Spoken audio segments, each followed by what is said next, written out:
Many companies jump at the opportunity at becoming an international brand, unaware that they're about to join the ranks of the worst advertising translations. How hard could it be to translate a few simple words? For this list, All Things Top 5 looks at translation traps, be it company names, poorly translated slogans, or just plain cultural screw-ups.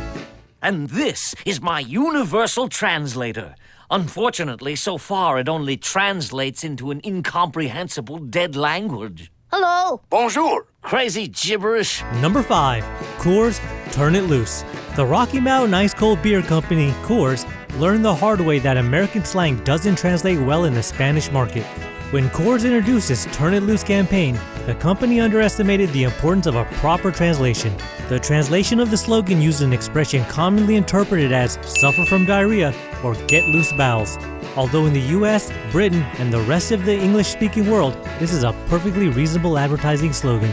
In Spain and Latin America, this was not the case. While the campaign did make its mark on Spanish shoppers, it was for all the wrong reasons.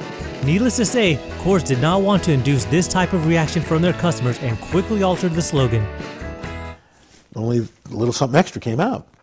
You pooped in your pants. I pooped my pants. Number 4. Panasonic The Woody. In the 90s, Panasonic released a PC for the Japanese home market. They wanted a mascot to show that their PC was friendly, cute, and approachable. So the marketing team secured the rights to the beloved character Woody Woodpecker. To tie in their computers to the Woody Woodpecker character, Panasonic called the new computer the Woody.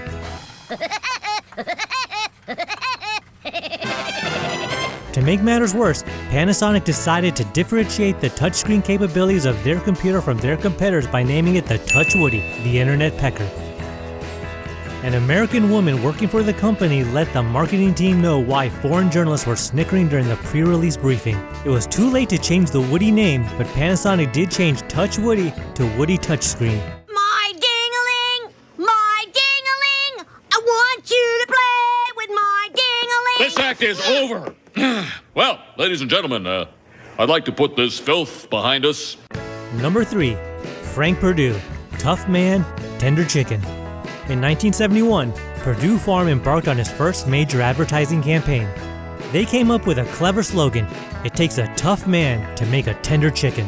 This was fairly radical for the times because CEOs were not usually public spokespersons for their firms.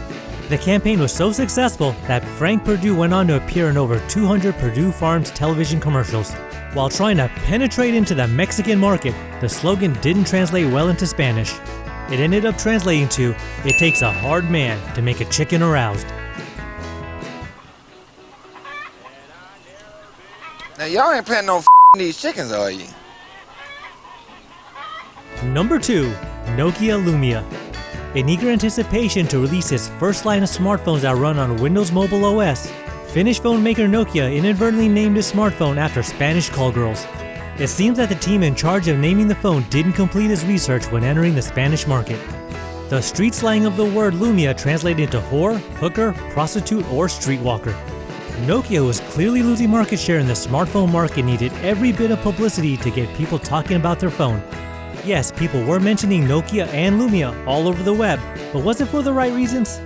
We were wondering if you're really a prostitute. You guys cops? No. I'm a prostitute. The smartphone's name sounded more like futuristic robot hookers with names like the Nokia Hooker 710 or the Nokia Hooker 800. My solution was a radical new technology which delivers constant suction. This does give Nokia's slogan, connecting people, a whole new meaning. Before we get to number 1, remember to subscribe to All Things Top 5 and ring the bell to be notified for our latest videos. Number 1. SEGA. Tokyo-based game developer SEGA is actually an abbreviation of the first 2 letters of the company's original name, Service Games. In Italy, SEGA is the unofficial but most popular name for male self-gratification. So you're still master of your domain? Yes. Yes, I am. Master of my domain. By that logic, would that mean Sega Dreamcast is Italian for nocturnal emission? This is why the company insisted the pronunciation is SEGA. Unfortunately for the Italian soccer team Sampdoria, Sega paid several $1 million for the right to put its name on their jersey. We're sure these uniforms came in handy. Many Italians were surprised to learn that Sega is not pronounced Sega, but Sega outside of Italy. Even today, the company still alters the pronunciation of its name in all of its advertisements. Judging on some of SEGA's old ads, they may not necessarily mind the association. Do you agree or disagree with our list? Are there any other companies that got lost in translation? Comment below and watch our other videos, and subscribe to All Things Top 5.